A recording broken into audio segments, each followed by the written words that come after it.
Leader Block is named after the building. It has a very rich history. It used to be a pharmacy.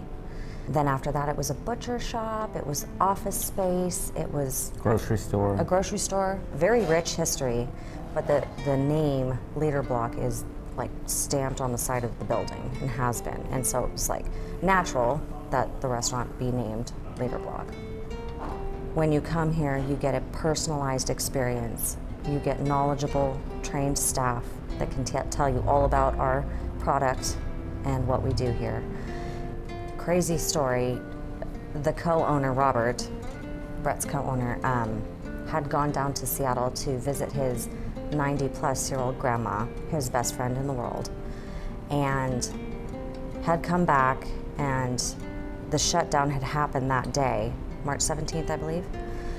And we just spent a whole bunch of money. We're like, we're gonna do this, we're gonna do all types of soups and just a limited menu. And we spent a bunch of money on takeout equipment. All sustainable, no styrofoam, by the way. That's really important to us. And he came back and he like leaned on the countertop like weak and said, my grandma has COVID. Now this was at the beginning when everybody was like, oh my gosh. We realized that he was just with her and we had to quarantine. So we had to shut everything down. You know, at the beginning, it was said that it can live on hard surfaces and that for up to 3 days on plastic, you know, that whole thing that happened. And so we literally shut everything and it was silent, nothing in here.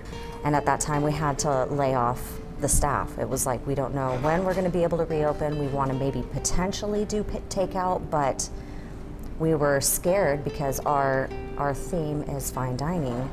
We were afraid in the beginning what we could possibly give to anybody that came in here, so it was isolation and cleaning. Because in the restaurant industry, we already know, everyone that works in the restaurant industry knows you are dealing with life and death. That may sound weird to someone who hasn't worked in the hospitality industry, but you really are. You don't want to come out into your section and see somebody keeled over because, you know, you didn't clean properly or you didn't listen that they have an allergy. Nut allergy. This is not sustainable. I think it was about 2 days ago, I was filling up the sinks, and that small action, I'm thinking about the water, the cost of heating the water, the soap to go in sink 1, the sanitizer to go in sink 3. And throughout the shift, I cleaned 2 wine glasses, 2. That was it.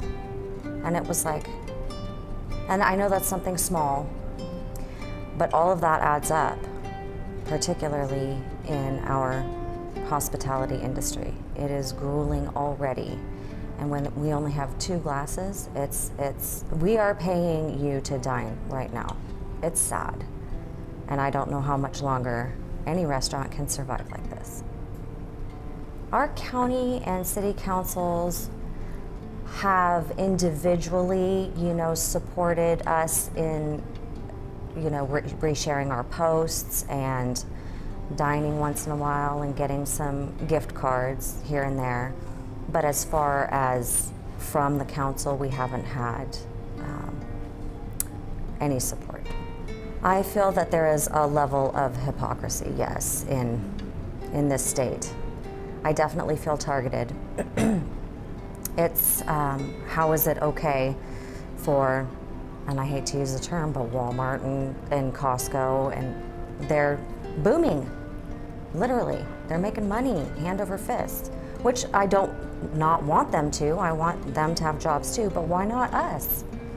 If it could be shown that we did something that spread this disease, then I would get it. But there's no evidence that it is stemming from restaurants or gyms or all these arbitrary, random restrictions that are given to whomever based on, it's not based on anything. It's sickening and tiresome, and we have to stand up eventually, or otherwise we're all going to be closed, and the only option you will have is McDonald's. I would ask our city and county councils to fight for us to open. Because you know what, at the end of the day, as a consumer or a guest, you can come or you don't have to. But there are a lot of people I talk to that say, we'll come, we will come, we will support you, we'll be here, you know, let us open. That's what I would say to them. What would you say? I would second that motion. This is a place when we were doing our best in the beginning of 2020. We had, I'd say, 5 to 6 anniversaries, birthdays, graduations, and what we do is we make a card for people because we really care. We really do. We appreciate that they came here to celebrate with us, to create an experience for the community and have a place where you can come and celebrate something special and taste a wine from across the planet and, you know, get a pairing from a trained sommelier, wine judge. You know, that's what we're trying to give, and it would be really crappy if we couldn't give that anymore, because we have a passionate, caring staff.